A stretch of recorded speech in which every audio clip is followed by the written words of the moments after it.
Geek Therapy Radio. Welcome to the Geek Therapy Radio podcast. I am, of course, your mental curator, Johnny Hemberger. Thanks for joining me again today. Just a reminder that the podcast is fresh 5 days a week. It's a little rough over the holidays. Might skip a day here or there, but hope you can forgive me for that. But yeah, 5 days a week, fresh new podcast, and that does include the broadcast that airs on Saturdays here on KPRC 950. Okay, let's dive right into the topic of the day for this episode of the Geek Therapy Radio podcast, and that is, of course, the Xbox Series X, the newest generation, the 9th generation of console to come from it's not technically, it's the 9th generation of video game consoles. I don't think it's Xbox's technical 9th console. But regardless, the Xbox Series X, it's been officially named. It's set to launch in 2020, likely late 2020, probably fall of 2020, to meet the holiday demand and gift buying and Christmas shopping and Hanukkah shopping, what have you. So let's just start with the name, because Microsoft can't name consoles to save their life. They just can't. Xbox Series X. So we had the Xbox, Xbox One, Xbox One S, Xbox Series X. It seems to me that there could be a better name for this. There could have been a better name for the Xbox One S, to be completely frank. If you are watching this on YouTube, if I upload this to YouTube, I want to know in the comments section your names that you think it would be better to call the Xbox Series X. So what would you have named the Xbox Series X? Maybe I'll think of some off the top of my head as we go through the podcast here, but I want to get on to some other bullet points for the 2020 release Xbox Series X from Microsoft. And let's start with the design.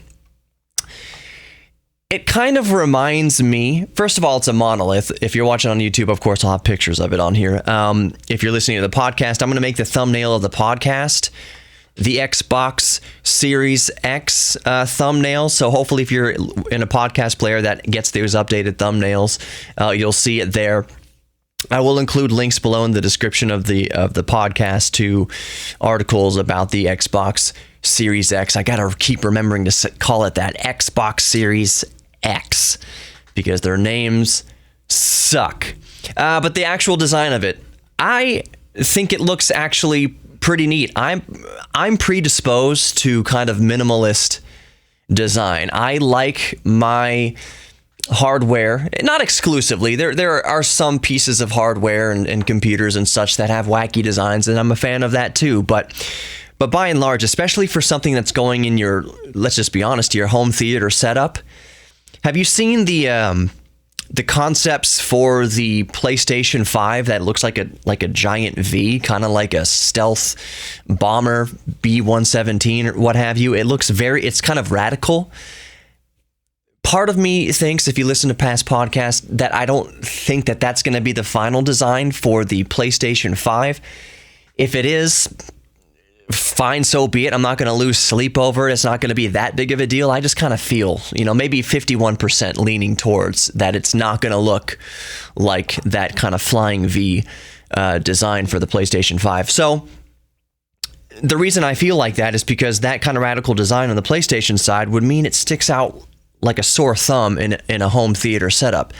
That being said, that may be exactly what Sony wants in that regard. They want people to come into your living room and say, what is that thing? Oh, that's the PlayStation 5. Maybe that's what Sony's thinking. We'll see about that. But what we know now, as of yesterday, as of recording this right now, a day ago, that the Xbox Series X is a very stripped down, monolithic rectangle design. It reminds me of the old Mac Pro, the trash can Mac Pro, so to speak, except it's rectangular. It also reminds me of the new Mac Pro in that it has that kind of cheese grater grill on top. Of course, that's going to be for ventilation. Now, in its vertical orientation, One would imagine that it's because heat rises, and there's likely a fan on the top there drawing the heat up, so drawing fresh, cool air in the bottom and just bringing all that fresh, cool air past all the internals and venting it out the top. That makes total sense. Microsoft says that it will be able to orient on its side in a rectangle brick kind of configuration.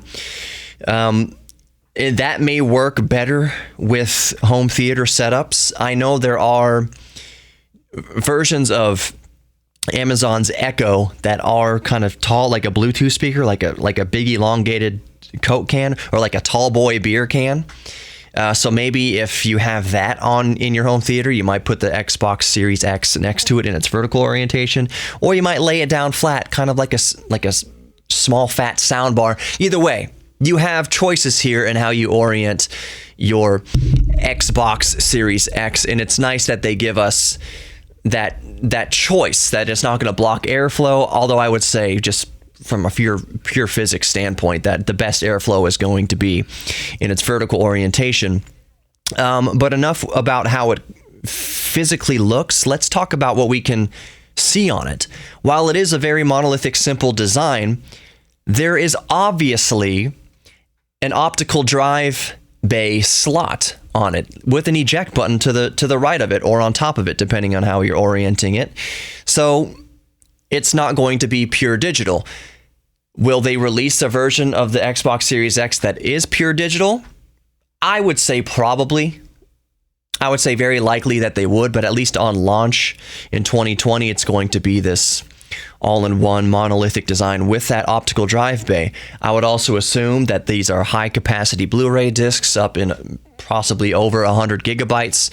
Whatever the actual physical storage of these discs is, it's gonna be a minimum of 100 gigabytes. Of course, you can have different variances of there. You can 50 gigabyte disc, 25 gigabyte discs, what have you, to accommodate these massive games. It is not uncommon now for games to be over 100 gigabytes in size. So I'm not going to say that I'm surprised to see an optical drive here on the Xbox Series X, but I'm also happy we're not going over to pure digital. On a kind of a separate side note, and this is something I'll bring up in the actual radio show this week, which will be podcasted too, of course.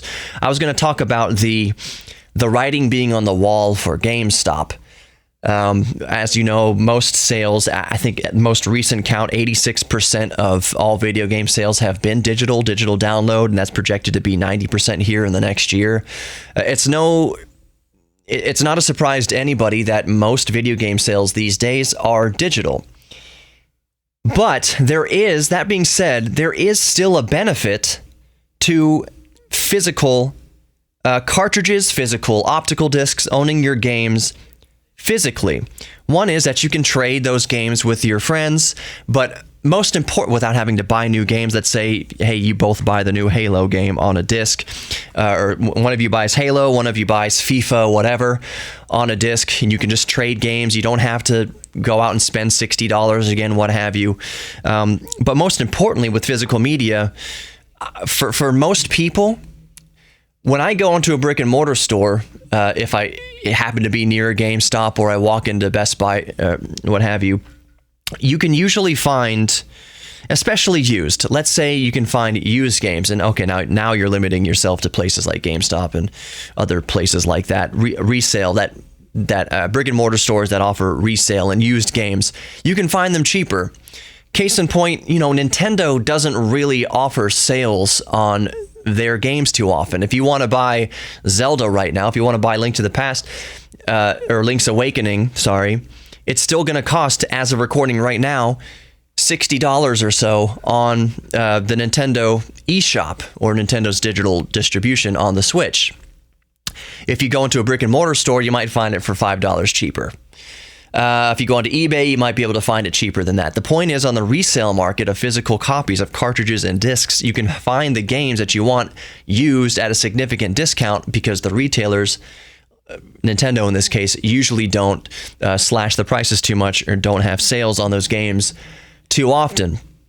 So coming back around to the Xbox Series X, it's interesting to me that at least in the 9th generation of consoles, as far as Microsoft is concerned, they haven't dove fully into that digital sales realm yet. They're still holding on to the optical physical media. The other thing when you download a game is obviously you don't own the physical copy. Really, you're just buying a license to play the game. Let's say something happens to your account. Let's say something happens to your console. Let's say something bad happens to your gaming setup. If you have it all on digital, you don't have the games. So on old PlayStation 2 and what have you, if your PlayStation 2 died, you weren't tied to any sort of account really effectively. So you still had your games. So you could replace the PS2 and play all your games. Yes, you can replace an Xbox Series X if it ever crashes, and you can, log into your account again and have your games there. But there's still something to be said for having physical copies, that no matter what happens, a giant EMP blast goes off and kills every electronic device, you still have physical copies of the game. So it's interesting to see that Microsoft is keeping physical games aspect of gaming, of consoles. Why was that so hard to spit out? One side effect of this is, and this will get me onto, there were three main areas of three main bullet points that Spencer talked about when they unveiled the Xbox Series X. And those three bullet points were performance, speed, and compatibility. That would lead one to believe that naturally the Xbox Series X would heavily lean into and rely on solid-state storage architecture, which is great.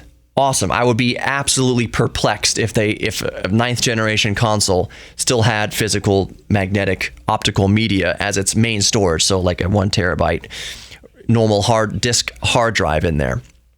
So it makes total sense that it's going completely solid state now.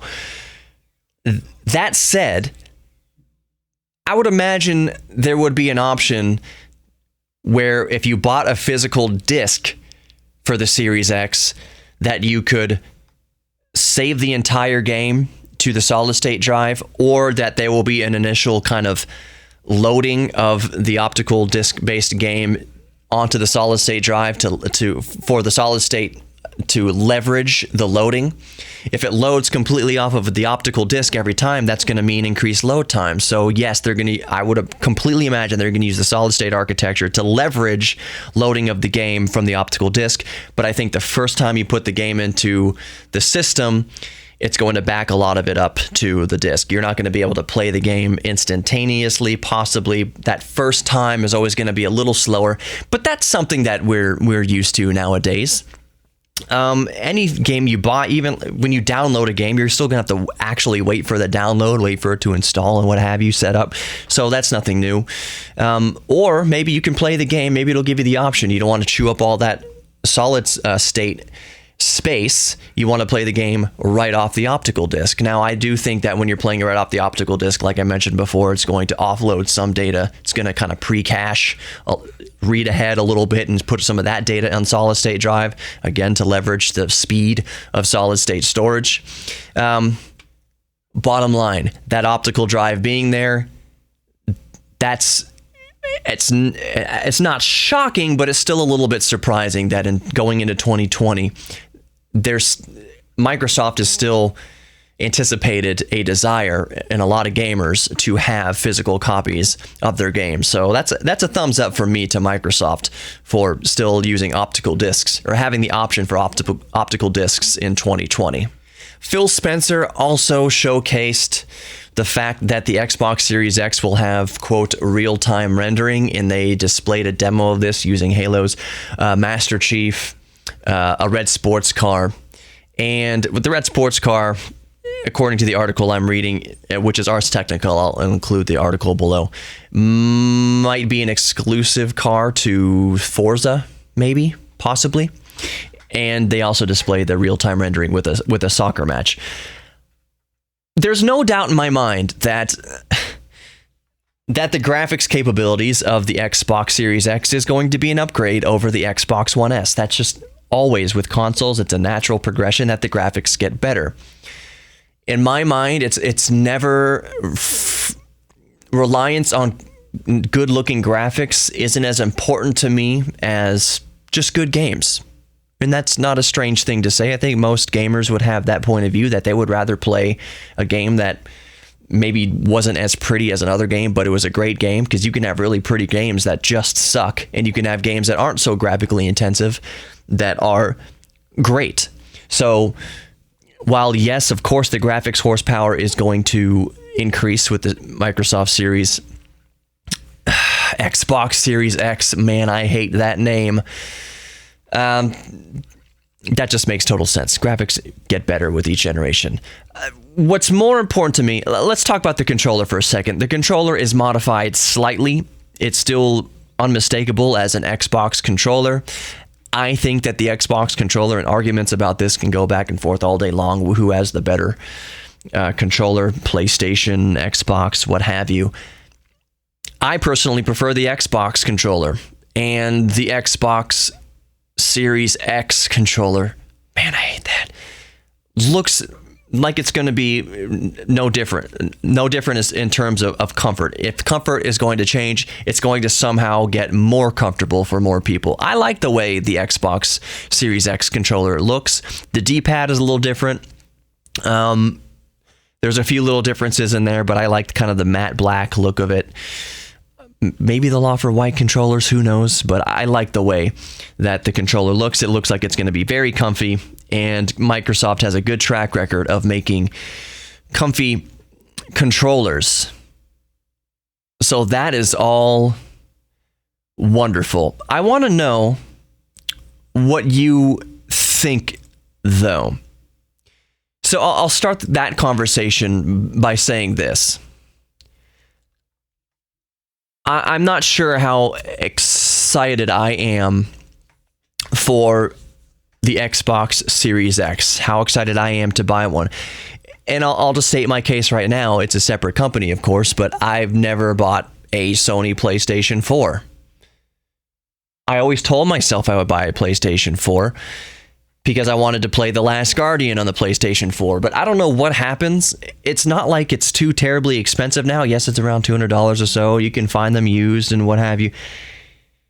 I can only speak from personal experience that I struggle to get excited about consoles now. The last new console that I bought was the Nintendo Switch. And the reason why I was excited about the Nintendo Switch was I was really into Rocket League. I'm still very much into Rocket League, and it was a portable way to play Rocket League. Yes, I have Rocket League on my gaming laptop. I have Rocket League.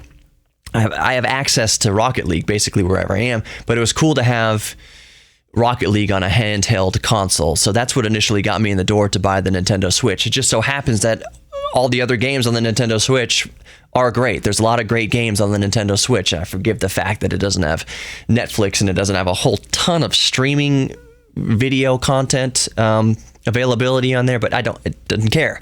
The video games on the Switch are great, but I haven't got excited about the PlayStation 4. I'm not excited about the PlayStation 5. I'm not jumping out of my seat here for the Xbox Series X. That's just me. That has nothing to do with the fact that I think it's going to be a great console. It can be a great console. It probably will be a great console, but I'm just not excited about it personally. Well, I'll just say not excited enough to buy one at launch. I'll be real honest, a big part of that is just because I don't have that kind of expendable income just to buy every new game console when it comes out. I will say that the launch trailer, the games look amazing. Supposedly that is the real-time rendering that they're talking about. What was the real term for it? Yeah, real-time rendering. I got it right. A couple things I forgot to mention about it. Yes, it's going to be backwards compatible with all your Xbox One stuff. So your peripherals, your games, and even your game saves will carry over to the Xbox Series X.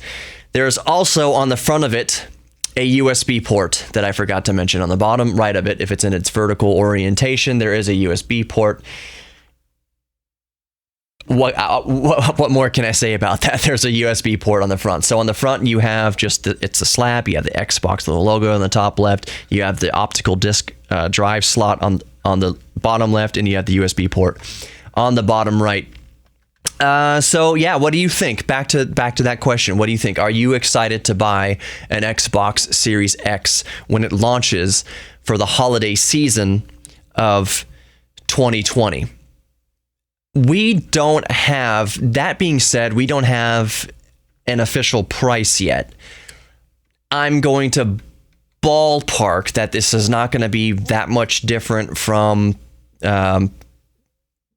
what new consoles have launched in the past. So I think it's going to be around $300, in between $300 and $400, depending on what kind of bundles you get. Maybe a little over $400, but I think between $300 and $400, that's going to be the meat and potatoes kind of ballpark price for the Xbox Series X.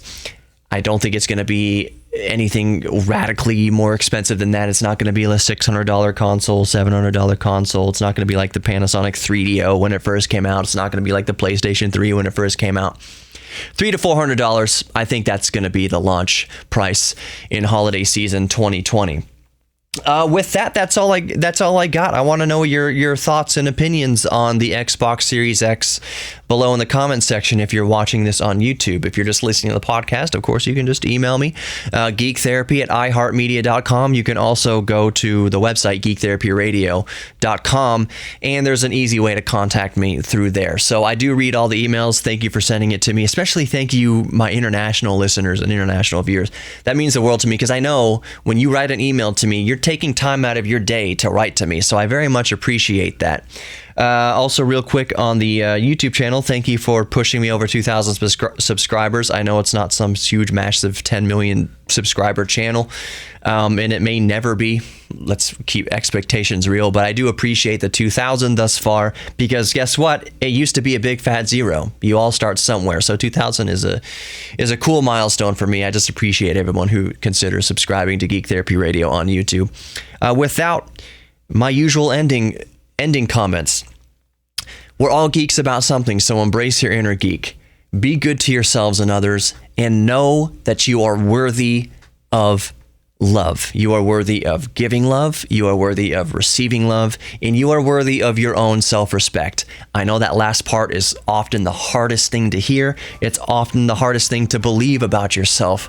But if we just embrace our geek thing, lean into our geek thing, I think that's a good way to serve towards the end of building up our self-respect and feeling worthy about something and feeling our self-worth. So you just chip away at it day by day. There's nothing I can say to you, there's nothing anybody can say to you that's going to cure you of your depression or cure you of your low self-esteem, but you just work on it day to day.